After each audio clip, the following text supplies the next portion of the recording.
Dans ce village du Sindh, le quotidien de cette famille de 4 enfants a été bouleversé. Il y a 6 mois, Rehila, 9 ans, a contracté le VIH lors d'une transfusion sanguine contaminée.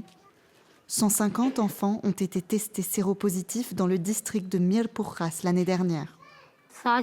Dinari souffre de problèmes respiratoires et le médecin lui a diagnostiqué une anémie, jugeant nécessaire une transfusion sanguine. Mais son état s'est gravement détérioré. Des tests ont ensuite révélé qu'elle avait été infectée par le VIH. Au début, nous ignorions en quoi cela consistait. Le médecin nous a dit qu'elle ne pourrait pas survivre et si elle y parvenait, qu'elle porterait cette maladie pour le reste de sa vie. Nous étions dévastés. Le traitement de Rehila est gratuit, mais la famille doit dépenser la moitié du salaire du père, travailleur journalier, pour les autres médicaments et les trajets jusqu'à l'hôpital.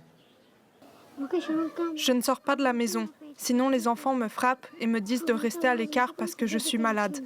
J'aimais aller à l'école, mais ma mère me dit que je ne peux pas y aller parce que j'ai cette maladie. Dans tout le Sindh, près de 4000 enfants sont séropositifs. Plusieurs d'entre eux ont été infectés dans des cliniques clandestines comme celle-ci. Il n'y a aucune enseigne à l'entrée.